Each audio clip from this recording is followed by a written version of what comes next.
ಸದಾ ಸ್ಮರಣೀಯರಾದ ಶ್ರೀಶೈಲ ಪೀಠದ ಗುರು ಪರಂಪರೆಯನ್ನು ಭ್ರಮರಾಂಬ ಮಲ್ಲಿಕಾರ್ಜುನ ಸ್ವಾಮಿಯರನ್ನ, ಭದ್ರಕಾಳಿ ವೀರಭದ್ರೇಶ್ವರರನ್ನ ಮತ್ತು ಕಾಳಸಿದ್ದೇಶ್ವರರನ್ನ ಮನದಲ್ಲಿ ನೆನೆದು ಸುಕ್ಷೇತ್ರ ಗೋವಾಡದ ಮಲ್ಲಿಕಾರ್ಜುನ ದೇವಸ್ಥಾನದ ಆವರಣದಲ್ಲಿ ಪ್ರತಿಷ್ಠಾಪಿತ ಮಲ್ಲಿಕಾರ್ಜುನ ಲಿಂಗಕ್ಕೆ ಅಭಿಷೇಕ ಮತ್ತು ಯಡೂರಿನ ವೀರಭದ್ರೇಶ್ವರ ದೇವಸ್ಥಾನದಲ್ಲಿ ಹಮ್ಮಿಕೊಳ್ಳಲಾದ ಕಾರ್ಯಕ್ರಮದ ಪೂರ್ವಭಾವಿ ಸಭೆಯ ಅಂಗವಾಗಿ ನಡೀತಾ ಇರುವಂತಹ ಈ ಧರ್ಮ ಸಮಾರಂಭದಲ್ಲಿ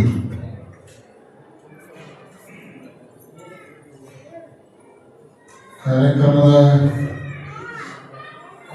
ಮಾಹಿತಿಯನ್ನು ತಿಳಿಸಿರುವಂತಹ ಸಂಗಯ್ಯ ಸ್ವಾಮಿಗಳವರೇ, ಈ ಕಾರ್ಯಕ್ರಮಕ್ಕೆ ಬಹಳ ಆಗ್ರಹಪೂರ್ವಕ ನಿಮ್ಮೆಲ್ಲರ ಅಪೇಕ್ಷೆಯಂತೆ ಮುಂಚೂಣಿಯಲ್ಲಿ ನಿಂತು ಜಗದ್ಗುರುಗಳವರನ್ನು ಬರಮಾಡಿಕೊಳ್ಳಲಿಕ್ಕೆ ಕಾರಣೀಭೂತರಾಗಿರುವಂತಹ ರಾಯಪ್ಪನವರನ್ನು ಮೊದಲುಗೊಂಡು ಎಲ್ಲ ಗಣ್ಯರೇ, ಮಾನ್ಯರೇ, ಸಮಸ್ತ ಸಂಪತ್ತು ಮಹಾಜನಗಳೇ, ಮಾತೆಯರೇ ಹಾಗೂ ಮತ್ತು ಮಕ್ಕಳು,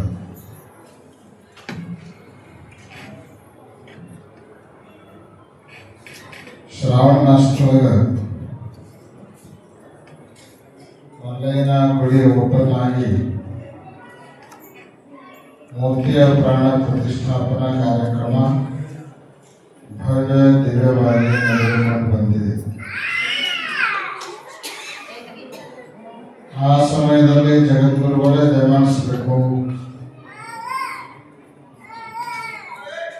ಮಲ್ಲಿಕಾರ್ಜುನ ಲಿಂಗಕ್ಕೆ ಪ್ರಾಣ ಪ್ರತಿಷ್ಠಾಪನೆಯನ್ನು ನೆರವೇರಿಸಬೇಕು ಅನ್ನೋದು ಗೋವಾಡ ಭಕ್ತರ ಪ್ರಬಲವಾಗಿರುವಂತಹ ಇಚ್ಛೆ. ಆದರೆ ಶ್ರಾವಣ ಮಾಸದಲ್ಲಿ ಜಗದ್ಗುರುಗಳ ಅನುಷ್ಠಾನ ಪ್ರತಿ ವರ್ಷ ಶ್ರೀಶೈಲದಲ್ಲೇ ಇರೋದರಿಂದ ಹೊರಗಡೆ ಎಲ್ಲೋ ಆ ಸಮಯದಲ್ಲಿ ಜಗದ್ಗುರುಗಳು ಬರಲಿಕ್ಕೆ ಅವಕಾಶ ಇಲ್ಲದೇ ಇರೋದರಿಂದ ಮುಹೂರ್ತಕ್ಕೆ ಅನುಗುಣವಾಗಿ ಕಮತಿಯ ಹೊಳೆಹುಚ್ಚೇಶ್ವರ ಶ್ರೀಗಳವರ ಅಮೃತ ಹಸ್ತದಿಂದ ಆ ಕಾರ್ಯಕ್ರಮವನ್ನು ನೆರವೇರಿಸಿದಿರಿ. ಕಮತಿಯ ಶ್ರೀಗಳವರು ಕೂಡ ದೂರವಾಣಿ ಮೂಲಕ ಸಂಪರ್ಕ ಮಾಡಿ ಬರಬೇಕು ಅಂತ ಆಗ್ರಹ ಮಾಡಿದರು. ಅದರ ಅನಿವಾರ್ಯ ಪರಿಸ್ಥಿತಿ ವರ್ಷದ ಅನುಷ್ಠಾನದ ಪರಂಪರೆಯನ್ನು ಮೀರಲಿಕ್ಕೆ ಬರದೇ ಇರೋ ಕಾರಣಕ್ಕಾಗಿ ನೀವು ನಡೆಸ್ಕೊಡ್ರಿ, ಆಮೇಲೆ ನಾವು ಬರ್ತೀವಿ ಅಂತ ತಿಳ್ಕೊಂಡು ಹೇಳಿದ್ವಿ. ಶ್ರಾವಣ ಮುಗಿದಾಗಿನಿಂದಲೂ ಯಾವಾಗ ಬರ್ತೀರಿ ಅಂತ ಹೇಳಿ ನಮ್ಮ ರಾಯಪ್ಪನವರು ಈ ಭಾಗದ ಭಕ್ತರು ಬಹಳ ಸಲ ನೀವೆಲ್ಲ ನೆನಪಿಸ್ಕೊಳ್ತಾ ಇದ್ದೀವಿ. ಯಾಕೆ ಅಂದ್ರೆ ಗೋವಾಡಕ್ಕೂ ಮತ್ತು ಶ್ರೀಶೈಲಕ್ಕೂ ಬಹಳ ಅವಿನಾಭಾವವಾಗಿರುವಂತಹ ಸಂಬಂಧ ಇದೆ. ಅಪಾರ ಸಂಖ್ಯೆಯಲ್ಲಿ ಮಲಯ ಭಕ್ತರು ನೀವೆಲ್ಲ ಅಂದಿರಿ. ಯುಗಾದಿ ಬಂತು ಅಂದ್ರೆ ಬಹಳ ಜನ ಶ್ರೀಶೈಲಕ್ಕೆ ನಡ್ಕೋತನೂ ಬರ್ತೀರಿ. ಯಾವಾಗ ನೆನಪಾಗ್ತದ ಅವಾಗೆಲ್ಲ ಶ್ರೀಶೈಲಕ್ಕೆ ಬರೋದ್ರ ಜೊತೆಗೆ ನಮ್ಮ ಊರೊಳಗ ಮಲ್ಲಯ್ಯ ಬರಬೇಕು ಅಂತ ಹೇಳಿ ಮಲ್ಲಯ್ಯ ಕರ್ಕೊಂಡು ಬಂದು ಪ್ರತಿಷ್ಠಾಪನೆ ಕೂಡ ಮಾಡಿದ್ದೇವೆ. ದಾನ ಧರ್ಮಕ್ಕೆ ಈ ಭಾಗದಲ್ಲಿ ಬಹಳ ಹೆಸರು ಮಾಡಿದ ಊರು ಅಂದ್ರೆ ಅದು ಗೋವಾಡ. ನಾವು ಗಮನಿಸಿದಂತೆ ಈ ಹಿಂದ ಶ್ರೀಶೈಲ ಜಗದ್ಗುರುಗಳು ಪಾದಯಾತ್ರೆ ಮಾಡೋ ಕಾಲಕ್ಕೆ ಈ ಊರಿಗೆ ಬಂದಿದ್ವಿ. ಈ ಊರಿಗೆ ನಾವಾಗೆ ಬರಬೇಕು ಅನ್ನೋ ಏನು ಲಿಸ್ಟ್ ಇತ್ತಲ್ಲ, ಆ ಲಿಸ್ಟ್ ನೊಳಗೆ ಊರ ಹೆಸರು ಇರಲಿಲ್ಲ. ಯಾಕಂದ್ರೆ ನಮ್ಮ ಸಂಪರ್ಕ ಇರಲಿಲ್ಲ. ಮೊದಲು ಇಲ್ಲಿ ಬೇಳೂರಿಗೆ ಬಂದಾಗ ನಮ್ಮ ರಾಯಪ್ಪ ಚೇರ್ಮನ್ರು ಇಲ್ಲೇ ಸಮೀಪ ಬಂದೇರಿ, ಮತ್ತು ನಮ್ಮೂರಿಗೆ ಯಾಕೆ ನೀವು ಬರಂಗಿಲ್ಲ, ನಮ್ಮೂರಿಗೆ ನೀವು ಬರಬೇಕು ಅಂತ ಹೇಳಿ ಸ್ವತಃ ಆಗ್ರಹ ಮಾಡಿ ಊರಿಗೆ ಕರ್ಕೊಂಡು ಬಂದು ಊರೊಳಗೆ ಅದರ ಪೂರ್ವಭಾವಿ ಸಭೆಯನ್ನು ಮಾಡಿಸಿ ಎಲ್ಲ ಭಕ್ತರ ಮೂಲಕ ನೀನು ಇಷ್ಟು ಕೊಡ್ಬೇಕು, ನೀನು ಅದನ್ನು ಕೊಡ್ಬೇಕು, ನೀನು ಇದನ್ನು ಕೊಡ್ಬೇಕಂತ ಹೇಳಿ ಅವರು ಸ್ವತಃ ಹೇಳಿದ್ರು. ಭಕ್ತರು ಕೂಡ ನಾನು ಆ ಸೇವಾ ಮಾಡ್ತೇನೆ, ಈ ಸೇವಾ ಮಾಡ್ತೇನೆ ಅಂತ ಹೇಳಿ ಇವೆಲ್ಲ ಭಕ್ತಿಯಿಂದ ಸೇವೆಯನ್ನು ಮಾಡೋದರ ಜೊತೆಗೆ ಪಾದಯಾತ್ರೆ ಮುಗಿಸಿ ಶ್ರೀಶೈಲಕ್ಕೆ ಜಗದ್ಗುರುಗಳು ದಯಮಾಡಿಸಿದ ಮೇಲೆ ಸೇವೆಯ ವಾಗ್ದಾನ ಮಾಡಿದವರು ಎಲ್ಲರೂ ಬಂದು ಸೇವೆಯನ್ನು ಮಾಡಿ ಪಾಲ್ಗೊಂಡು ಕೃತಾರ್ಥರಾಗಿದ್ದೀರಿ. ಬಹುತೇಕ ಇಷ್ಟು ನಿಯಂತ್ರಣದಿಂದ ಧರ್ಮ ಕಾರ್ಯವನ್ನು ಮಾಡಿರುವಂತ ಏಕೈಕ ಊರು ಅಂದ್ರೆ ಅದು ಗೋವಾಡ ಅನ್ನುವಂತ ಬಹಳಷ್ಟು ಅಭಿಮಾನದಿಂದ ಹೇಳಲಿಕ್ಕೆ ಬಯಸ್ತೀವಿ. ಬಹುತೇಕ ನಿಮ್ಮ ಆ ಭಕ್ತಿನೇ ಕಾರಣ ಆಗಿರ್ಬೇಕು. ಮಲ್ಲಯ್ಯನ ಗುಡಿ ಗೋವಾಳದ ಹೆಂಗಾಗಿದೆ ಅಂದ್ರೆ ಶ್ರೀಶೈಲದ ಮಲ್ಲಯ್ಯನ ಗುಡಿ ಹೆಂಗಾಯ್ತು ಹಂಗ ಗೋವಾಳದ ಮಲ್ಲಯ್ಯನ ಗುಡಿ. ಕೇವಲ ಹೊರಗಿನ ವಿನ್ಯಾಸ ಮಾತ್ರ ಹಂಗಾಗಿಲ್ಲ. ಗರ್ಭಗುಡಿ ಒಳಗಿರುವಂತ ಮಂಟಪ, ಮಂಟಪದೊಳಗಿರುವಂತಹ ಲಿಂಗ, ಅವುಗಳನ್ನ ಮಲ್ಲಯ್ಯ ನೆನೆಸ್ಕೊಂಡು ನೋಡಿಬಿಟ್ರೆ ಮಲ್ಲಯ್ಯ ಶ್ರೀಶೈಲದಾಗ ಅದಾವ ಗೋವಾಳದಾಗ ಅದಾವ ಅನ್ನೋ ರೀತಿಯಲ್ಲಿ ಅದೇ ಮಾದರಿಯಲ್ಲಿ ಇವತ್ತು ಗುಡಿಯನ್ನು ನಿರ್ಮಾಣ ಮಾಡಿ ಲೋಕಾರ್ಪಣೆ ಮಾಡಿದ್ದು ನೋಡಿ ಜಗದ್ಗುರುಗಳು ಅವರಿಗೆ ಬಹಳಷ್ಟು ಸಂತೋಷವನ್ನು ಉಂಟು ಮಾಡಿದೆ. ಬಹಳ ಕಡೆ ಮಲ್ಲಯ್ಯನ ಗುಡಿ ಮಾಡಿ ಕೈ ತೊಳ್ಕೊಂಡ್ಬಿಡ್ತಾರೆ. ಆದ್ರೆ ನೀವು ಬಹಳ ಬುದ್ಧಿವಂತರು, ಗೋವಾಳದ ಜನ ಬಹಳ ಬುದ್ಧಿವಂತರು. ಯಾಕೆ ಅಂದ್ರೆ ಬರೀ ಮಲ್ಲಯ್ಯನ ಮಾಡಿ ಲಿಂಗ ಸ್ಥಾಪನೆ ಮಾಡಿಬಿಟ್ಟಿವಿ ಅಂದ್ರೆ ಆ ಮಲ್ಲಯ್ಯನ ಒಂದು ಪರಿವಾರ ಐತಿ. ಮಲ್ಲಯ್ಯನ ಧರ್ಮಪತ್ನಿ ಶಕ್ತಿಪೀಠ ಭ್ರಮರಾಂಬ, ಆಮೇಲೆ ಗಣಪತಿ, ಅಲ್ಲೇ ಜಗದ್ಗುರುಗಳವರ ಪೀಠ ಪಂಡಿತಾರಾಧ್ಯರ ಲಿಂಗೋದ್ಭವ ಮೂರ್ತಿ, ಬಯಲು ವೀರಭದ್ರ ಸ್ವಾಮಿ, ಇದೆಲ್ಲ ಶಿವನ ಪರಿವಾರ. ಶಿವನ ಪರಿವಾರ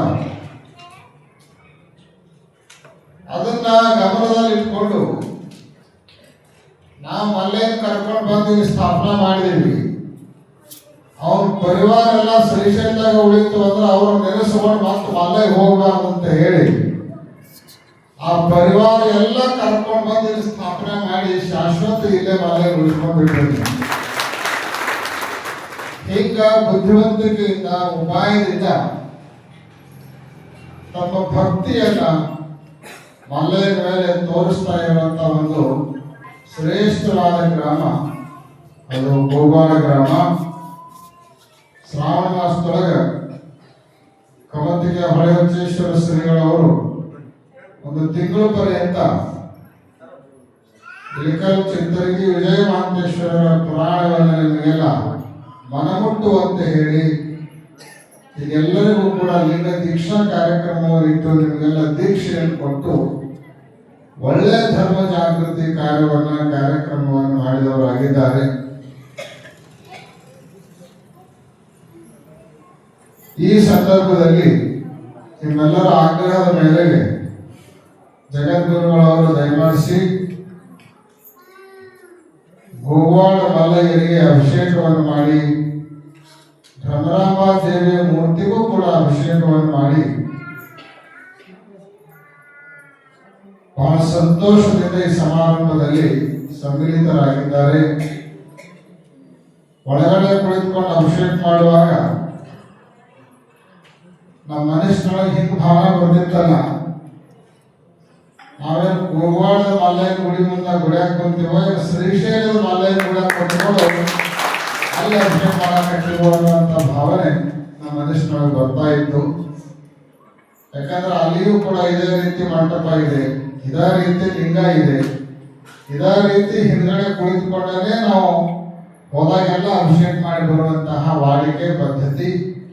ಅದನ್ನ ನೆನೆಸ್ಕೊಂಡಾಗ ನಾವು ಗೋವಾಳದಾಗೆಲ್ಲ ಶ್ರೀಶೈಲದಲ್ಲೇ ಅರಿಯುವಂತ ಅನ್ನುವಂತಹ ಒಂದು ಭಾವನೆ ಜಗದ್ಗುರುಗಳು ಅವರಿಗೆ ಬಂತು ಅನ್ನುವಂಥ ಮಾತನ್ನ ಈ ಸಂದರ್ಭದಲ್ಲಿ ವ್ಯಕ್ತ ಮಾಡಿ,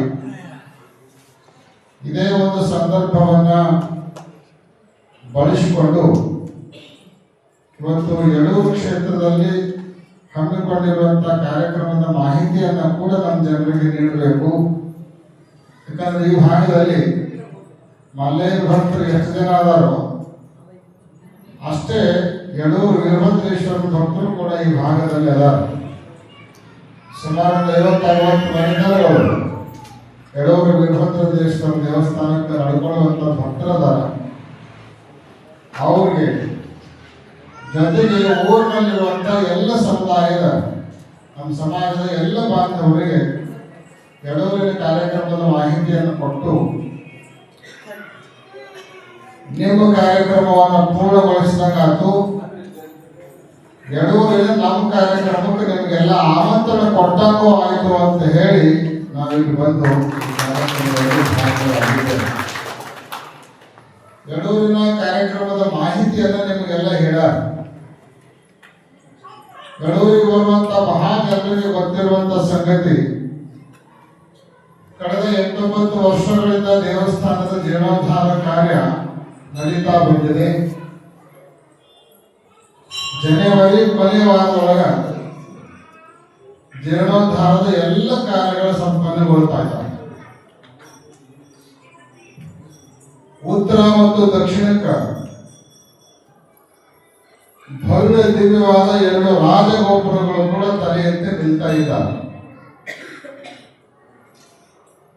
ಅವುಗಳ ಮೇಲೆ ಕಳಸಾರೋಹಣ, ರಾಜಗೋಪುರಗಳ ಲೋಕಾರ್ಪಣೆ, ಮಹಾಕುಂಭಾಭಿಷೇಕ ಮುಂತಾದ ಅನೇಕ ಕಾರ್ಯಕ್ರಮಗಳನ್ನು ನಾವು ಹಮ್ಮಿಕೊಂಡಿದ್ದೀವಿ. ಅದು ಮಾರ್ಚ್ 1ರಿಂದ 6ನೇ ತಾರೀಕಿನ ತನಕ ನಡೀತದೆ. ಮುಂದಿನ ವರ್ಷ ಮಾರ್ಚ್ 1ರಿಂದ 6ರ ತನಕ. ಅದರ ಪೂರ್ವಭಾವಿಯಾಗಿ ಹಲವಾರು ಧರ್ಮ ಜಾಗೃತಿ ಕಾರ್ಯಕ್ರಮಗಳನ್ನು ಜಗದ್ಗುರುಗಳು ಅವರು ಹಮ್ಮಿಕೊಂಡಿದ್ದಾರೆ. ಅದು ಇಡೀ ಕಾರ್ಯಕ್ರಮದ ಸ್ವರೂಪ ಏನಿದೆ ಅಂದ್ರೆ, ಜನವರಿ 14ಕ್ಕೆ ಈ ಕಾರ್ಯಕ್ರಮ ಶುರು ಆಗ್ತದೆ. 51 ದಿನಗಳ ಕಾರ್ಯಕ್ರಮ. ಒಟ್ಟು 51 ದಿವಸದೊಳಗ ಮೊದಲೊಂದು 4-5 ದಿನ ಯಡೂರು ವೀರಭದ್ರೇಶ್ವರ ಪ್ರತಿ ವರ್ಷದ ಈಶಾನಿ ಜಾತ್ರಾ ಮಹೋತ್ಸವಕ್ಕೆ ಹೋಗ್ತಾವ. 14ರಿಂದ 19 ತನಕ. ಆಮೇಲೆ ಜನವರಿ 20ರಿಂದ ಫೆಬ್ರವರಿ 20ರವರೆಗೆ ಅನೇಕ ಗ್ರಾಮಗಳನ್ನ, ನಗರಗಳನ್ನ, ಪಟ್ಟಣಗಳನ್ನ ಆಯ್ಕೆ ಮಾಡಿಕೊಂಡು ಧರ್ಮ ಜಾಗೃತಿ ಕಾರ್ಯವನ್ನು ಹಮ್ಮಿಕೊಂಡಿದ್ದೀವಿ. ಬೆಳಗಾವಿ ಜಿಲ್ಲೆಯನ್ನ ಕೇಂದ್ರವಾಗಿರಿಸಿಕೊಂಡು ತಾಲೂಕಾ ಕೇಂದ್ರಗಳಲ್ಲಿ, ಹೋಬಳಿ ಕೇಂದ್ರಗಳಲ್ಲಿ ಆಯ್ದುಕೊಂಡಿರುವಂತಹ ಪ್ರಮುಖ ಗ್ರಾಮಗಳಲ್ಲಿ 5 ದಿವಸ ಪ್ರವಚನವನ್ನು ನಡೆಸಿ, 4ನೇ ದಿವಸ ಸ್ವತಃ ಜಗದ್ಗುರುಗಳೇ ಆ ಊರಿಗೆ ದಯಮಾಡಿಸಿ ಭದ್ರಕಾಳಿ ವೀರಭದ್ರೇಶ್ವರ ತುಲಾಭಾರವನ್ನು ಅಲ್ಲಿ ನಡೆಸಿ, 5ನೇ ದಿವಸಕ್ಕ ಆ ಎಲ್ಲ ಗ್ರಾಮಗಳಲ್ಲಿಯೂ ಕೂಡ ಉಚಿತ ಸಾಮೂಹಿಕ ಲಿಂಗ ದೀಕ್ಷಾ ಕಾರ್ಯಕ್ರಮವನ್ನು ಇಟ್ಕೊಂಡು 1 ತಿಂಗಳ ಪರ್ಯಂತ ಬೆಳಗಾವಿ ಜಿಲ್ಲೆಯ ಬಹುತೇಕ ಎಲ್ಲಾ ಭಕ್ತರ ಕೊರಳ ಲಿಂಗ ಕಟ್ಟುವಂತ ಕಾರ್ಯವನ್ನು ಮಾಡ್ತಾ ಇದ್ದೀವಿ. ಯಾಕಂದ್ರೆ ಬಹಳ ಜನ ವೀರಶೈವರು, ಲಿಂಗಾಯತರು ಹೆಸರಿಗೆ ಮಾತ್ರ ವೀರಶೈವ ಲಿಂಗಾಯತರು ಅಂತ ಅನ್ಸ್ಕೊಳ್ತಾರೆ. ಅವ್ರು ಎದೆ ಬಿಟ್ಟು ನೋಡಿದ್ರೆ ಲಿಂಗನೇ ಇರಂಗಿಲ್ಲ ಅವ್ರ ಕೊರಳಾಗ. ಅದ್ರ ಅಪವಾದ ಅನ್ನೋ ರೀತಿಯಲ್ಲಿ ಗೋವಾಡದ ಅನೇಕ ಭಕ್ತರ ಕೊರಳೊಳಗೆ ಲಿಂಗ ಅದಾವ. ಇನ್ನು ಬೇಳೂರು ಲಿಂಗ ಕಟ್ಟು ಕಾರ್ಯಕ್ರಮ ಮಾಡ್ಯಾರ. ಮೊನ್ನೆ ಹೊಳೆ ಹುಚ್ಚೇಶ್ವರ ಸ್ವಾಮಿಗಳು ಕೂಡ ಲಿಂಗ ದೀಕ್ಷಾ ಕಾರ್ಯಕ್ರಮ ಮಾಡ್ಯಾರ. ಅಷ್ಟಾದ ಮೇಲೂ ಅನೇಕ ಎದಿ ಖಾಲಿ ಕಾಣಕತ್ತಾವ ನಮ್ಮ ಕಣ್ಣಿಗೆ. ಇನ್ನೂ ಅನೇಕ ಓಡ್ಕೊಂಡ, ಅದಕ್ಕೆ ಅವ್ರು ಓಡ್ಕೊಂಡವ್ರಿಗೂ ಕೂಡ ಲಿಂಗ ಕಟ್ಟಲಿಕ್ಕೆ ಒಂದು ಪ್ರೇರಣೆ ಆಗಬೇಕು ಅನ್ನೋ ಉದ್ದೇಶವನ್ನು ಇಟ್ಕೊಂಡು ಒಂದು ತಿಂಗಳ ಪರ್ಯಂತ ಧರ್ಮ ಜಾಗೃತಿ ಕಾರ್ಯಕ್ರಮವನ್ನು ಹಮ್ಮಿಕೊಂಡಿದ್ದೀವಿ. ಅದರ ಭಾಗವಾಗಿ ಇಲ್ಲಿ ಅನಂತಪುರಕ್ಕೂ ಒಂದು ದಿವಸ ನಾವು ಬರೋದಿದ್ದೀವಿ. ಸಮೀಪದ ಅನಂತಪುರಕ್ಕೆ ಅದರ ದಿನಾಂಕವನ್ನು ನಿಮಗೆ ಆಮೇಲೆ ತಿಳಿಸ್ತೀವಿ. ಅನಂತಪುರದ ಡೇಟ್ ಬಹುತೇಕ ಅದು ಜನವರಿ ಕೊನೆ ವಾರದಾಗ ಅಥವಾ ಫೆಬ್ರವರಿ ಮೊದಲನೇ ವಾರದಾಗ ಬರ್ತದ. ಆ ದಿನಾಂಕವನ್ನು ನಿಮ್ಗೆ ಹೇಳ್ತೀವಿ. ಆ ಸಮಯಕ್ಕೆ ಯಾರ್ಯಾರು ಇನ್ನುವರೆಗೂ ಲಿಂಗ ದೀಕ್ಷೆ ಆಗಲಾರ್ದ ಉಳ್ಕೊಂಡಿದ್ದಾರೆ ಅವರೆಲ್ಲ ಹೆಸರು ಕೊಟ್ಟು ಅಲ್ಲಿ ಬಂದು ಕಡ್ಡಾಯವಾಗಿ ಲಿಂಗ ದೀಕ್ಷೆಯನ್ನು ಪಡ್ಕೊಳ್ಬೇಕು, ಲಿಂಗ ಧಾರಣೆಯನ್ನು ಮಾಡ್ಕೊಳ್ಬೇಕು ಅಂತ ಹೇಳಿ ನಿಮ್ಮನ್ನು ಕರೆಯುವ ಸಲುವಾಗಿ ಸ್ವತಃ ಜಗದ್ಗುರುಗಳವರೇ ನಿಮ್ಮ ಊರಿಗೆ ದಯಮಾಡಿಸಿದ್ದಾರೆ ಅನ್ನುವಂಥ ಮಾತನ್ನು ವ್ಯಕ್ತ ಮಾಡ್ತಾ, ಫೆಬ್ರವರಿ 20ಕ್ಕೆ ಈ ಧರ್ಮ ಜಾಗೃತಿ ಯಾತ್ರೆ ಪೂರ್ಣ ಆಗ್ತದ. 20ರಿಂದ ಮಾರ್ಚ್ 1ನೇ ತಾರೀಕಿನ ತನಕ ಶ್ರೀ ಕ್ಷೇತ್ರ ಯಳೂರೊಳಗೆ ದಾನಮದೇವಿ ಪುರಾಣ ನಡೀತದೆ. ಆಮೇಲೆ 1ರಿಂದ 3ನೇ ತಾರೀಕಿನವರೆಗೆ ಕಾಶಿ ನೂತನ ಜಗದ್ಗುರುಗಳ ಸಂಗೀತಯುಕ್ತ ವೈಭವಪೂರ್ಣವಾದ ಇಷ್ಟಲಿಂಗ ಮಹಾಪೂಜೆ ದೇವಸ್ಥಾನದಲ್ಲಿ ನಡೀತದೆ, ಯಡೂರು ದೇವಸ್ಥಾನದಲ್ಲಿ. 3ನೇ ತಾರೀಕಿನ ದಿವಸ ಹೋಳಿ ಹುಣ್ಣಿಮೆ. ಪ್ರತಿ ವರ್ಷದ ಪದ್ಧತಿಯಂತೆ ಹೋಳಿ ಹುಣ್ಣಿಮೆ ದಿವಸ ಭದ್ರಕಾಳಿ ವೀರಭದ್ರೇಶ್ವರ ಕಲ್ಯಾಣ ಮಹೋತ್ಸವ ಯಡೂರು ಕ್ಷೇತ್ರದಲ್ಲಿ ನಡೀತದ. ಆ ಕಾರ್ಯಕ್ರಮ ಅವತ್ತು ಅಲ್ಲಿ ನಡೀತದ. 4ನೇ ತಾರೀಕಿಗೆ ಗೋಕುಳೋತ್ಸವ, ಪುರವಂತರ ಮಹಾಮೇಳ. 5ನೇ ತಾರೀಕಿನ ಧರ್ಮ ಜಾಗೃತಿಯ ಸರ್ವಧರ್ಮ ಸಮನ್ವಯದ ಸಮ್ಮೇಳನದ ಕಾರ್ಯಕ್ರಮವನ್ನು 5ನೇ ತಾರೀಕಿಗೆ ಇಟ್ಟುಕೊಂಡಿದ್ವಿ. ಆಮೇಲೆ 6ನೇ ತಾರೀಕಿನ ದಿವಸ ಮೇನ್ ಮುಖ್ಯವಾಗಿರುವಂತ ನಮ್ಮ ಕಾರ್ಯಕ್ರಮ. ಅವತ್ತ ದೇವಸ್ಥಾನದ ಎಲ್ಲ ಗೋಪುರಗಳಿಗೆ ಮಹಾಕುಂಭಾಭಿಷೇಕ, ಕೃಷ್ಣಾ ನದಿ ದಂಡೆಗೆ ಕೃಷ್ಣಾ ರತಿ ಕಾರ್ಯಕ್ರಮ, ಆಮೇಲೆ ದೇವರ ಮುಂದೆ ದೇವಸ್ಥಾನದ ತುಂಬೆಲ್ಲ ಲಕ್ಷ ದೀಪೋತ್ಸವ ಕಾರ್ಯಕ್ರಮವನ್ನ ಹಮ್ಮಿಕೊಳ್ಳೋದಿವಿ. 6ನೇ ತಾರೀಕಿನ ಎಲ್ಲ ಕಾರ್ಯಕ್ರಮಕ್ಕೆ ನೀವು ಬರಬೇಕು. 6 ಗಂಟೆಯಿಂದ ಬೆಳಿಗ್ಗೆ 6 ಗಂಟೆಯಿಂದ ಆ ಕಾರ್ಯಕ್ರಮಗಳು ಶುರು ಆಗ್ತಾವೆ. ದೇವಸ್ಥಾನದಲ್ಲಿ ಈಗ ಎಲ್ಲ ಗೋಪುರಗಳು ಸೇರಿ, ಹಳೆವಾಯ್ತು ಹೊಸವಾಯ್ತು ಎಲ್ಲ ಸೇರಿ 5 ಗೋಪುರಗಳು ನಮಗೆಲ್ಲ ಕಾಣಿಸ್ತಾ ಇದ್ದಾವೆ. ಆ 5 ಗೋಪುರಗಳ ಮೇಲೆ ಪಂಚಪೀಠದ ಎಲ್ಲ ಜಗದ್ಗುರುಗಳವರು ದಯಮಾಡಿಸಿ ಮಹಾಕುಂಭಾಭಿಷೇಕವನ್ನು ಮಾಡ್ತಾರೆ. ಒಂದೊಂದು ಗೋಪುರದ ಮೇಲೆ ಒಬ್ಬೊಬ್ಬರು ಜಗದ್ಗುರುಗಳು ನಿಂತು ಕುಂಭಾಭಿಷೇಕವನ್ನು ಮಾಡುವಂತಹದ್ದನ್ನ ನೋಡೋದಕ್ಕೆ ಕಣ್ಣಿಗೆ ಒಂದು ಸ್ವರ್ಗ. ಕೆಳಗೆ ನಿಂತ ಆ ದೃಶ್ಯವನ್ನು ಕಲ್ಪನಾ ಮಾಡ್ಕೊಂಡು ನೀವು ಎಲ್ಲಾ ಜಗದ್ಗುರುಗಳ ಗೋಪುರ ಮೇಲೆ ಲಕ್ಷಾಂತರ ಭಕ್ತರು ಕೆಳಗಡೆ ನಿಂತುಕೊಂಡು ನೋಡೋದೇ ಒಂದು ದೊಡ್ಡ ಸೌಭಾಗ್ಯ. ಅಂತ ಒಂದು ಅಭೂತಪೂರ್ವವಾಗಿರುವಂತ ಕಾರ್ಯಕ್ರಮ ಅಲ್ಲಿ ನಡೆಯೋದಿಲ್ಲ. ಅಷ್ಟೇ ಅಲ್ಲ, ಅದಕ್ಕೊಂದು ಸಾಮಾಜಿಕ ಸ್ವರೂಪ ಕೊಡಬೇಕು ಅಂತ ಹೇಳಿ 5,000 ಜನ ತಾಯಿಯರ ಮೂಲಕ ಕೃಷ್ಣಾ ನದಿ ದಂಡೆಯಿಂದ 5,000 ಕುಂಭಗಳನ್ನು ಉತ್ಸವದ ಮೂಲಕ ಬರಮಾಡಿಕೊಂಡು ದೇವಸ್ಥಾನದವರೆಗೆ ತಲುಪಿ 1,000 ಕುಂಭಗಳನ್ನು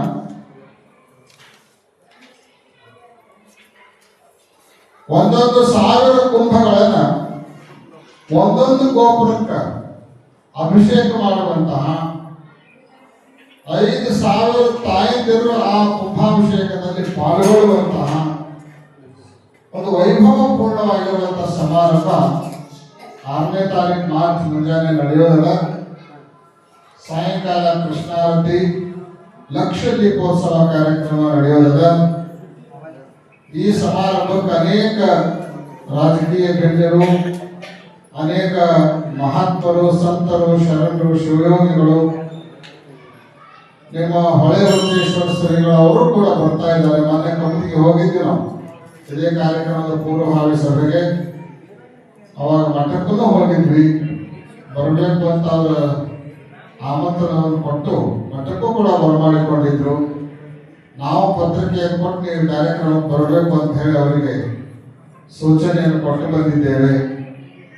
ಈಗ ನಾಡಿನ ಬಹುತೇಕ ಎಲ್ಲ ಮಠಾಧೀಶರು, ಜಗದ್ಗುರುಗಳು, ರಾಜಕೀಯ ಮುಖಂಡರು, ಲಕ್ಷಾಂತರ ಭಕ್ತರು ಪಾಲ್ಗೊಳ್ಳುವಂತಹ ಒಂದು ಅಭೂತಪೂರ್ವ ಸಮಾರಂಭ ಶ್ರೀ ಕ್ಷೇತ್ರ ಯಡೂರಲ್ಲಿ ನಡೆಯೋದ. ಯಡೂರೊಳಗೆ ಇಷ್ಟು ದೊಡ್ಡ ಪ್ರಮಾಣದ ಕಾರ್ಯಕ್ರಮ ಬಹುತೇಕ ಇದೇ ಮೊಟ್ಟ ಮೊದಲ ಬಾರಿಗೆ ನಡೆಯುವಂತಹ ಒಂದು ವ್ಯವಸ್ಥೆ ಆಗ್ತಾ ಇದೆ. ಇದರಲ್ಲಿ ನೀವೆಲ್ಲ ಬರಬೇಕು ಅನ್ನುವಂತಹ ಕರೆಯನ್ನು ನಿಮ್ಮೆಲ್ಲರಿಗೆ ಕೊಡಮಾಡ್ತಾ, ಜೊತೆಗೆ ಈ ಕಾರ್ಯಕ್ರಮದ ಯಶಸ್ಸಿಗಾಗಿ ತನ್ನ ಮನ ಧನದಿಂದ ನೀವೆಲ್ಲ ಸೇವೆಯನ್ನು ಕೂಡ ಮಾಡಬೇಕು. ಯಾಕಂದ್ರೆ ಗೋಮಾಳದ ಭಕ್ತರು ಯಾವುದೇ ಸ್ವಾಮಿಗಳು ಏನೇ ಯೋಜನೆಯನ್ನು ತಗೊಂಡು ಬಂದು ಗಮನಕ್ಕೆ ತಂದಾಗ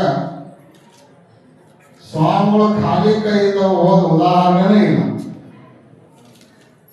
ಯಾರು ಬಂದರೂ ಏನಾದ್ರು ಕೊಟ್ಟು ಕಳಿಸಿರುವಂತಹ ಏಕೈಕ ಊರು ಅದು ಗೋಮಾಳ. ಆ ಹಿನ್ನೆಲೆಯಲ್ಲಿ ಇವತ್ತು ಯಾರು ಅನ್ನದಾನ ಸೇವೆಯನ್ನು ಮಾಡುವವರು, ದಾಸೋಹ ಸೇವೆಯನ್ನು ಮಾಡುವವರು ಮಾಡಬಹುದು, ತುಲಾಭಾರ ಸೇವೆಯನ್ನು ಮಾಡುವವರು ಮಾಡಬಹುದು. ಒಂದೊಂದು ಮನೆಯೊಳಗೆ 2 ಜೋಡಿ ಅಣ್ಣ ತಮ್ಮ ಇದ್ರೆ 2 ತುಲಾಭಾರ ಸೇವೆಯನ್ನು ಕೂಡ ಮಾಡ್ಲಿಕ್ಕೆ ಅವಕಾಶ ಇರ್ತದೆ. ಆಮೇಲೆ ತಾಯಂದಿರು ಕುಂಭಾಭಿಷೇಕದಲ್ಲಿ ಪಾಲ್ಗೊಳ್ಳಿಕ್ಕೆ ಅವಕಾಶ ಇರ್ತದೆ. ನಿಮ್ಮ ಶಕ್ತ್ಯಾನುಸಾರ ಲಕ್ಷ ದೀಪೋತ್ಸವದಲ್ಲೂ ಕೂಡ ಪಾಲ್ಗೊಳ್ಳಿಕ್ಕೆ ಅವಕಾಶ ಇರ್ತದೆ. ಆಗರ್ಭ ಶ್ರೀಮಂತರಿಂದ ಹಿಡಿದುಕೊಂಡು ಕಡು ಬಡವರಿವರೆಗೆ ಎಲ್ಲರಿಗೂ ಅವರವರ ಆರ್ಥಿಕ ಪರಿಸ್ಥಿತಿಗೆ ಅನುಗುಣವಾಗಿರ್ತಕ್ಕ ಹಾಗೆ ಸೇವಾ ಸೌಭಾಗ್ಯಗಳನ್ನು ಸಮಿತಿಯವರು ವ್ಯವಸ್ಥೆ ಮಾಡಿದ್ದಾರೆ. ನಿಮ್ಮ ಆರ್ಥಿಕ ಸಾಮರ್ಥ್ಯಕ್ಕೆ ವಂಚನೆ ಆಗದ ರೀತಿಯಲ್ಲಿ ಸೇವೆಗಳನ್ನು ನೀವೆಲ್ಲ ಸ್ವೀಕಾರ ಮಾಡಿ ಈ ಕಾರ್ಯಕ್ರಮಕ್ಕೆ ಸಹಕಾರವನ್ನು ನೀಡಬೇಕು ಅನ್ನುವಂಥ ಕರೆಯನ್ನು ನಿಮಗೆಲ್ಲ ಕೊಡಮಾಡ್ತಾ, ಇವೆಲ್ಲ ಯಡೂರಿಂದ ಬಹಳ ಸಮೀಪ ಇರೋದ್ರಿಂದ ವಸ್ತುತಃ ಮಾರ್ಚ್ 1ರಿಂದಲೇ ವಿಶೇಷ ಕಾರ್ಯಕ್ರಮಗಳು ಶುರು ಆಗ್ತಾವೆ. ಅನುಕೂಲ ಇದ್ದವರು ಒಂದು 5-6 ದಿವಸ ಅವಾಗ ಅಲ್ಲೇ ಇದ್ರು ಬಹಳ ಚಲೋ. ಹಂಗ ಅನಾನುಕೂಲ ಇತ್ತಂದ್ರೆ 3ರಿಂದ 6 ಆದರೂ ಅಲ್ಲಿರುವಂತಹ ಪ್ರಯತ್ನವನ್ನು ಎಲ್ಲ ಮಾಡಬೇಕು. ಕೊನೆ ಪಕ್ಷ 5 ಮತ್ತು 6ನೇ ತಾರೀಕು 2 ದಿವಸ ಆದರೂ ಕಂಪಲ್ಸರಿ ಎಲ್ಲ ಕಾರ್ಯಕ್ರಮಕ್ಕೆ ಬರಬೇಕು ಅನ್ನುವಂಥ ಕರೆಯನ್ನು ನಿಮಗೆಲ್ಲ ಕೊಡಮಾಡ್ತಾ, ಆ ಕಾರ್ಯಕ್ರಮಕ್ಕೆ ಸಂಬಂಧಪಟ್ಟಿರುವಂತಹ ಅನೇಕ ಭಕ್ತರು ವಾಗ್ದಾನವನ್ನು ಮಾಡಿದ್ದಾರೆ. ಉಳಿದೆಲ್ಲ ಭಕ್ತರು ತಮ್ಮ ತಮ್ಮ ಶಕ್ತಾನುಸಾರ ಭಕ್ತಾನುಸಾರ ಎಲ್ಲ ಮಾಡ್ರಿ. ಆದ್ರೆ ಯಾರು ಯಡೂರು ವೀರಭದ್ರೇಶ್ವರನ ಭಕ್ತರಿದಿರಲ್ಲ, ಆ ದೇವರಿಗೆ ನಡ್ಕೊಳ್ಳೋರು ಯಾರು ಇದಿರಲ್ಲ, ಅವರೆಲ್ಲ ಕಡಿಮೆ ಅಂದ್ರೆ ಒಂದು ತುಲಾಭಾರ ಸೇವೆಯನ್ನಾದರೂ ಕೂಡ ಮಾಡಬೇಕು ಅನ್ನುವಂತಹ ಯೋಜನೆಯನ್ನು ಸಮಿತಿಯವರು ಹೇಳಿದ್ದಾರೆ. ಅದಕ್ಕಿಂತಲೂ ಹೆಚ್ಚಿನ ಸೇವೆಯನ್ನು ಅವ್ರ ಸಾಮರ್ಥ್ಯಕ್ಕೆ ತಕ್ಕಂಗೆ ಎಲ್ಲರೂ ಮಾಡಲಿ. ಕೊನೆ ಪಕ್ಷ ಒಂದು ತುಲಾಭಾರ ಸೇವೆಯನ್ನಾದರೂ ಕೂಡ ಎಲ್ಲರೂ ಮಾಡಬೇಕು. ಅದೇನು ಬಹಳ ಇಲ್ಲ, ಒಂದು ಕೊಡ, ಒಂದು 10 ದೀಪ. ಕುಂಭಾಭಿಷೇಕದಲ್ಲಿ ಒಬ್ಬರು ಅವರ ಮನೆಯಲ್ಲಿ ಒಬ್ಬರು ಹೆಣ್ಣಾಳಿಗೆ ಒಂದು ಕೊಡ, ಆಮೇಲೆ ಲಕ್ಷ ದೀಪೋತ್ಸವದ ಒಂದು 10 ದೀಪ, ಆಮೇಲೆ ತುಲಾಭಾರ ಒಂದು 11,000, ಇದೆಲ್ಲ ಸೇರಿ 12,000 ರೂಪಾಯಿದಾಗ 3 ಸೇವೆ ನೀವು ಮಂತಂದಿಲ್ಲ ಸಂತವ. ಆಮೇಲೆ ಅದಕ್ಕಿಂತಲೂ ಮೇಲಿನ ಯಾವ ಸೇವೆ ಮಾಡಿದ್ರು ಈ 3 ಅವ್ರ ಹೆಸರಿನಿಂದ ನಡೀತಾವ ಅನ್ನುವಂಥದ್ದನ್ನು ಕೂಡ ಸೂಚನೆಯಾಗಿ ತಮಗೆ ತಿಳಿಯಪಡಿಸಿ, ಪೂರ್ವತರು ಕೂಡ ಬಹಳ ಜನ ಈ ಭಾಗದವ್ರು ಅದಾರ. ಇಲ್ಲೇ ಬಸರಿಯಾಗ ಅದಾರ, ಸಿಂಧೂರಾಗ ಅದಾರ, ಮತ್ತು ಸುತ್ತಮುತ್ತ ಅನೇಕ ಭಾಗಗಳಲ್ಲಿ ಪರ್ವತದ ಇಲ್ಲೇ ನಮ್ಗೆ ಈಶ್ವರ ಬಂದಾನ, ಆಮೇಲೆ ನಮ್ಮಿಲ್ಲೇ ಶಿವಪುತ್ರ ಅದಾರ, ಇನ್ನು ಅನೇಕ ಪರ್ವತರೆಲ್ಲ ಅದಾರ. ಎಲ್ಲಾ ಪರ್ವತರು ಕೂಡ ಈ ಸಮಯದಲ್ಲಿ ಒಂದೊಂದು ತುಲಾಭಾರ ಸೇವೆಯನ್ನು ಮಾಡಬೇಕು ಅನ್ನೋದು ಪುರವಂತರ ಸಮಿತಿಯನ್ನು ನಿರ್ಣಯ ಮಾಡ್ಯಾರ. ಅದಕ್ಕೆ ನೀವೆಲ್ಲ ಆ ಸೇವೆಯನ್ನು ಮಾಡಬೇಕು ಅಂತ ತಿಳ್ಕೊಂಡು ಪುರವಂತರಿಗೂ ಕೂಡ ಈ ಸಂದರ್ಭದಲ್ಲಿ ತಿಳಿಪಡಿಸಿ, ಮನೆ ಗುಡಿ ಬಹಳ ಚಲೋ ಕಟ್ಟಿರಿ, ಮುಂದೆ ಆವರಣನೂ ಬಹಳ ಚಲೋ ಆಗ್ಯದ. ಏನಾದರೂ ಕಾರ್ಯಕ್ರಮ ನಡೀತು ಅಂದ್ರೆ ಜನರಿಗೆ ಕೂಡಲಿಕ್ಕೆ, ಸತ್ಸಂಗ ಮಾಡಲಿಕ್ಕೆ, ಭಜನೆ ಜಪ ತಪ ಮಾಡಲಿಕ್ಕೆ ಬಹಳ ಪ್ರಶಸ್ತ ಆಗ್ಯದ. ನೋಡಿದ ಕೂಡಲೇ ಖುಷಿ ಕೊಡುವಂತಹ ರೀತಿಯಲ್ಲಿ ಕಟ್ಟಡ ಆಗ್ಯದ. ಮುಂದುವರೆದು ಒಂದೇ ಒಂದು ಮಾತು ಹೇಳೋದಂದ್ರೆ, ಗುಡಿ ಕಟ್ಟಕ್ಕೆ ಒಂದು 4-5 ವರ್ಷ ಪ್ರಯತ್ನ ಪಟ್ಟು ಗುಡಿ ಆಗಿಬಿಡ್ತದೆ. ಆದ್ರೆ ಅದರ ಮೇಂಟೆನೆನ್ಸ್ ಏನಿದೆಯಲ್ಲ ಅದನ್ನ ಸಾವಿರಾರು ವರ್ಷಗಳವರೆಗೆ ಮಾಡಬೇಕಾಗ್ತದ. ಅದನ್ನ ಮೇಂಟೆನೆನ್ಸ್ ಚೆನ್ನಾಗಿ ಮಾಡ್ಕೊಂಡು ಹೋಗ್ಬೇಕು. ಪೂಜೆ ಪುರಸ್ಕಾರ ಸರಿಯಾಗಿ ನಡೆಯುವ ವ್ಯವಸ್ಥೆ ಮಾಡಬೇಕು. ಮತ್ತೆ ಯಾರೂ ಇಲ್ಲ ಅಂತ ತಿಳ್ಕೊಂಡು ಹಾಳು ಬಿದ್ದು ಇಲ್ಲಿ ನಡೆಯುವಾದ ಚಟುವಟಿಕೆಗಳು ನಡೆಯುವಾಗ ಆಗಬಾರ್ದು. ಯಾರೋ ಕೂತ್ಕೊಂಡು ಇಸ್ಪೆಟ್ ಆಡಿದೆ, ಯಾರೋ ಕೂತ್ಕೊಂಡು ಜ್ಯೂಸ್ ಆಡಿದೆ, ಮತ್ತೆ ಯಾರೋ ಕೂತ್ಕೊಂಡು ಮತ್ತೇನೇನೋ ಹರಟಿ ಹೊಡೆದೆ, ಅಂತಹ ವಾಮಮಾರ್ಗದ ಚಟುವಟಿಕೆಗಳು ದೇವಸ್ಥಾನದ ಆವರಣದಲ್ಲಿ ನಡೆಯಲಾರ್ದಂಗೆ ಜಾಗೃತಿ ವಹಿಸಿಕೊಂಡು ಯುವಕರು ಹಿರಿಯರೆಲ್ಲ ವ್ಯವಸ್ಥೆ ಮಾಡ್ಕೊಳ್ಬೇಕು ಅನ್ನುವಂಥ ಕರೆಯನ್ನ ನಿಮಗೆಲ್ಲ ಕೊಡಮಾಡ್ತಾ, ಲಿಂಗ ದೀಕ್ಷಾ ತಗೊಂಡವರೆಲ್ಲರೂ ಎದೆ ಮೇಲೆ ಲಿಂಗ ಕಟ್ಕೋಬೇಕು, ದಿವಸ ತಪ್ಪದ ಪೂಜೆ ಮಾಡಬೇಕು, ದುಶ್ಚಟಗಳಿಗೆ ದುರ್ಗುಣಗಳಿಗೆ ಯಾರು ಬಲಿಯಾಗಬಾರ್ದು.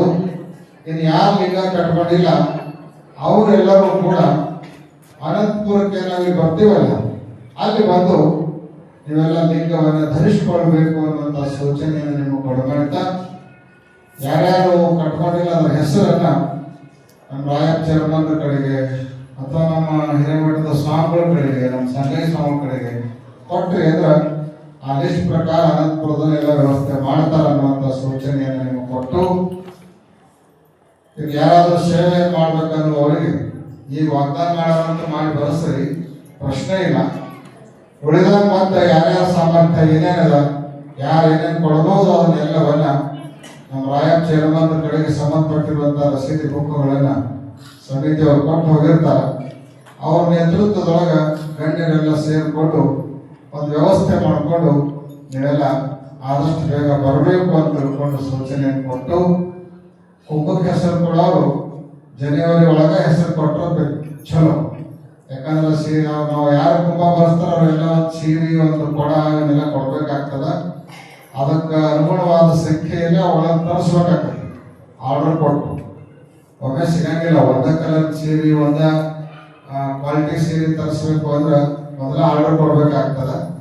ಅದಕ್ಕೆ ಜನವರಿ ಒಳಗ ಸಾಧ್ಯ ಅಂದ್ರೆ ಸಂಕ್ರಮಣದೊಳಗೆ ಇನ್ನೊಂದು ಸ್ವಲ್ಪ ಮುಂದುವರೆದ್ರೆ ಸಂಕ್ರಮಣದೊಳಗೆ ನೀವು ನಿಮ್ಮ ಯಾದಿಯನ್ನು ಅಂತಿಮಗೊಳಿಸಿ ತಂದು ಸಲ್ಲಿಸಿದ್ರಿ ಅಂದ್ರೆ ಮುಂದಿನ ತಯಾರಿಗೆ ಅನುಕೂಲ ಆಗ್ತದೆ ಅನ್ನುವಂಥ ಸೂಚನೆಯನ್ನ ನಿಮಗೆಲ್ಲ ಕೊಡಮಾಡ್ತಾ, ಪಾಲ್ಗೊಂಡಿರುವಂತಹ ತಮ್ಮೆಲ್ಲರಿಗೂ ಕೂಡ ಸನ್ಮಾನಗಳನ್ನು ಬಯಸಿ, ನೀವೆಲ್ಲ ಭಕ್ತಿಯಿಂದ ಸ್ಥಾಪನೆ ಮಾಡಿರುವಂತಹ ಮಲ್ಲಿಕಾರ್ಜುನ ಪರವರಾಂಬೆಯರು ನಿಮ್ಮೆಲ್ಲರಿಗೂ ಕೂಡ ಈ ಗ್ರಾಮಕ್ಕೆ ಒಳ್ಳೆಯದನ್ನುಂಟು ಮಾಡಲಿ, ಸಕಾಲಕ್ಕ ಮಳೆ ಬೆಳೆ ಸಮೃದ್ಧವಾಗಿರುವಂತಹ ಬೆಲೆ ಈ ಗ್ರಾಮದಲ್ಲಿ ವಾಸ ಮಾಡಿರುವಂತಹ ಎಲ್ಲ ಭಕ್ತರಿಗೆ ಸುಖ ಶಾಂತಿ ನೆಮ್ಮದಿ ಆಯುಷ್ಯ ಆರೋಗ್ಯ ಭೋಗ ಭಾಗ್ಯಗಳನ್ನು ಕೊಟ್ಟು ಕಾಪಾಡಲಿ ಹಾಗೆ ಅಂತ ತಿಳ್ಕೊಂಡು ಹಾರೈಸಿ, ಎಲ್ಲಕ್ಕಿಂತಲೂ ಹೆಚ್ಚಾಗಿ ಇಲ್ಲೇನು ದೇವಸ್ಥಾನದ ಆವರಣದಲ್ಲಿ ಒಂದು ಕಡೆಗೆ ಗಣಪತಿಯನ್ನ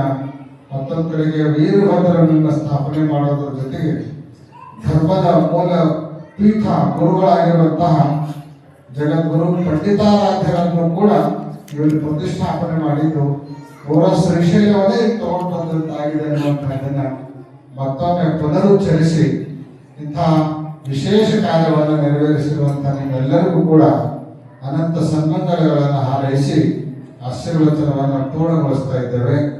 ಓಂ ಶಾಂತಿ ಶಾಂತಿ.